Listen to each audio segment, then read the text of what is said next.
Hello everybody, कैसे हो सब। आई होप आप सब अच्छे होंगे।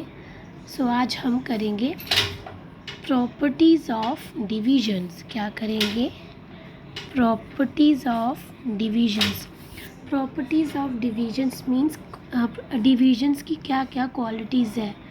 ओके, इसको हम वो रूल्स भी बोल सकते हो आप, क्वालिटीज़ ऑफ डिविजन्स भी बोल सकते हो, but in the math language we will use properties of divisions.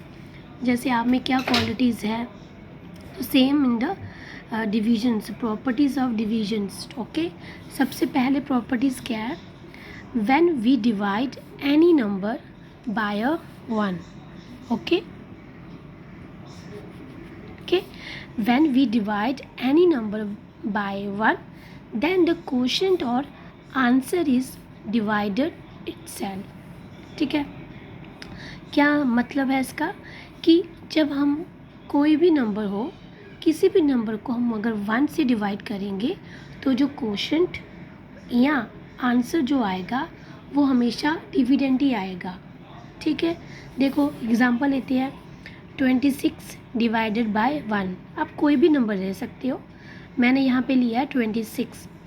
सो आपको पता है इसको ऐसे इस फॉर्म में लिखेंगे, फिर इसको हम डिवाइड करेंगे तो 1 के टेबल में, ये तो सभी को पता है कि 1 के टेबल में कब आएगा, 1 multiply 26।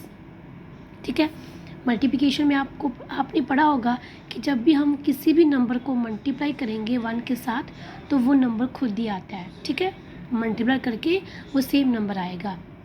This is a properties of multiplications की जब भी हम किसी भी नंबर को 1 के साथ मल्टीप्लाई करेंगे तो आंसर वही नंबर आएगा। ठीक है, ये मल्टीप्लिकेशन में है। सो 1 के टेबल में कब 26 का आएगा, 1 मल्टीप्लाई 26 क्या आएगा, 26 आएगा, 0 आएगा। ठीक है, देखो अब जो क्वोशंट आया वो क्या आया, 26 आया ना, तो 26 ही तो डिविडेंड था इसका।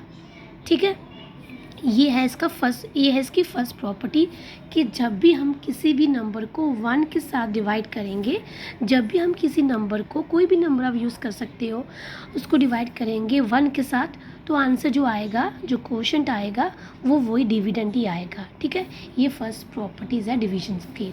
So next one, the next is second properties क्या है कि अगर हम नंबर को एक्सेप्ट ज़ीरो, तो ज़ीरो को छोड़ के कोई भी नंबर हो, ज़ीरो को छोड़ के अगर हम उसको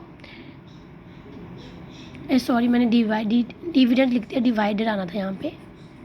ठीक है, डिवाइडेड आना था, सॉरी। अगर हम किसी भी नंबर को डिवाइड करेंगे इट्सेल्फ के साथ, उसी नंबर से डिवाइड करेंगे तो जो क्वोशंट आएगा वो हमेशा 1 आएगा। आपको समझ नहीं आया होगा, मैं एग्जांपल से समझाती हूँ कि ये प्रॉपर्टीज़ बोलती है कि कोई भी नंबर हो एक्सेप्ट ज़ीरो, मतलब ज़ीरो को छोड़ के आप कोई भी नंबर ले सकते हो, अगर हम किसी भी नंबर को डिवाइड करेंगे उसी के साथ, ठीक है, उसी के साथ डिवाइड करोगे तो आंसर क्या आएगा, 1 आएगा, क्वेश्चन क्या आएगा, 1 आएगा। ओके, ठीक है, समझ आ गया। फर्स्ट प्रॉपर्टीज़ क्या थी कि जब भी हम किसी भी नंबर को 1 से डिवाइड करेंगे तो वो नंबर खुद आएगा, जो क्वोशंट आएगा वो नंबर ही आएगा। ठीक है, जो क्वोशंट आएगा वो डिविडेंड ही आएगा। ठीक है, सेकंड प्रॉपर्टीज़ थी कि जब हम किसी भी नंबर को एक्सेप्ट ज़ीरो को छोड़ के, जब भी हम किसी भी नंबर को उसको खुद से ही डिवाइड करेंगे, जैसे हम 25 लिया, 25 से डिवाइड करेंगे, सो आंसर क्या आएगा, हमेशा ऑलवेज विल बी 1। आई समझ, ये होगी फर्स्ट प्रॉपर्टीज़, ये होगी सेकंड प्रॉपर्टीज़। अब थर्ड प्रॉपर्टीज़ देखो, when any number divided by 0 then we can not find quotient. Third properties क्या है कि जब भी हम किसी भी नंबर को 0 के साथ डिवाइड करेंगे तो वो हम उसमें कभी भी क्वेश्चन आंसर फाइंड नहीं कर सकते। ठीक है, क्यों नहीं कर सकते? देखो, जब भी हम किसी भी नंबर को 0 के साथ डिवाइड करेंगे तो 0.6 ये नॉट डिफाइन होता है, ये कभी भी पॉसिबल नहीं होता, इसमें कभी भी हम क्वेश्चन फाइंड नहीं कर सकते, क्योंकि जब भी हम किसी भी नंबर को 0 के साथ डिवाइड करेंगे तो ये नॉट पॉसिबल केस है, ये केस कभी नहीं आएगा, ये क्योंकि इसके बाद ये इन्फिनिटी चला जाता है इसका आंसर। इसका आंसर चला जाएगा। जब भी कोई भी नंबर हो उसका अपॉन 0 हो तो इन्फिनिटी चला जाता है। दैट मीन इस केस में हम ये डिवीजन पॉसिबल नहीं है, ठीक है। डिवीजन नहीं पॉसिबल है इस केस में। क्यों? क्योंकि जब भी हम किसी भी नंबर को 0 के साथ डिवाइड करेंगे तो उस केस में क्वेश्चन तो आएगा ही नहीं कभी भी, क्योंकि इसमें डिवीजन पॉसिबल ही नहीं है। क्योंकि ठीक है, आगे समझ ये होगी थर्ड प्रॉपर्टीज़। फोर्थ प्रॉपर्टीज़ क्या है कि जब भी हम 0 को डिवाइड करेंगे किसी भी नंबर के साथ, ठीक है, हम 0 को डिवाइड करेंगे किसी भी नंबर के साथ, फिर क्वेश्चन जो आएगा वो हमेशा 0 आएगा। देखो आपको पता है 0 को डिवाइड करेंगे 43 के साथ तो हमेशा आंसर क्या आएगा? 0 आएगा, ठीक है। ये प्रॉपर्टीज़ है, ये आपको लर्न कर लेनी है properties. It is very very important. So I will repeat it again. मैं इसको दोबारा रिपीट करती हूँ। आज हमने क्या किया? आज हमने किया प्रॉपर्टीज़ ऑफ डिविजन्स, ठीक है। डिविजन्स के क्या क्या रूल है, या आप ये भी बोल सकते हो क्या क्या क्वालिटीज़ है डिविजन्स की, ठीक। It is up to you, आप कैसा इसको याद रखोगे, ठीक है। फर्स्ट प्रॉपर्टीज़ क्या है? फर्स्ट प्रॉपर्टीज़ है कि जब हम किसी भी नंबर को डिवाइड करेंगे 1 के साथ, ठीक है, किसी भी कोई भी आप नंबर ले सकते हो, 1 के साथ डिवाइड करेंगे तो जो क्वोशंट आएगा या जो आंसर आएगा वो वही नंबर आएगा, ठीक है। सेकंड प्रॉपर्टीज़ क्या बोलती है कि जब हम किसी भी नंबर को 0 को छोड़ के किसी भी नंबर को डिवाइड करेंगे, किसी भी नंबर हो उसको हम उसी के साथ डिवाइड करेंगे। देखो ये हमने नंबर लिया, हम इसी के साथ डिवाइड करेंगे तो आंसर हमेशा 1 आएगा, ठीक है। थर्ड प्रॉपर्टीज़ क्या है? इस थर्ड प्रॉपर्टीज़ में क्या है कि जब हम किसी भी नंबर को 0 के साथ डिवाइड करेंगे, ये आपको याद रखना है कि जब हम किसी भी नंबर को 0 के साथ डिवाइड करेंगे तो आंसर 0 नहीं आएगा, ओके। किसी भी नंबर को 0 के साथ डिवाइड करेंगे तो आंसर 0 नहीं आएगा, ये आएगा division is not possible.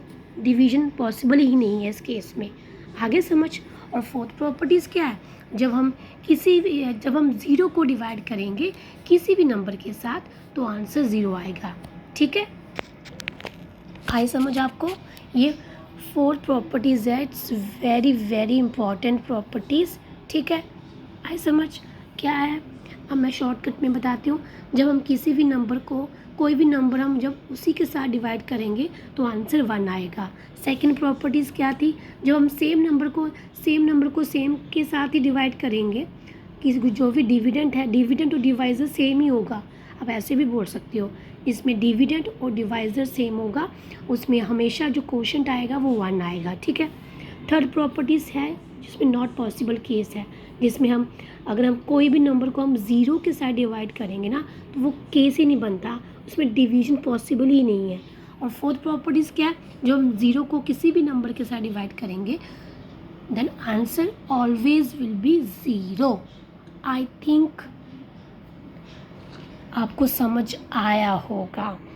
So if you like my videos, so please subscribe my channels and say something in the comment box, so अगर मेरे में कोई गलतियाँ हैं तो मैं उसको इम्प्रूव कर सकूँ। so we will see tomorrow. Till then, bye bye, take care and take care of your family.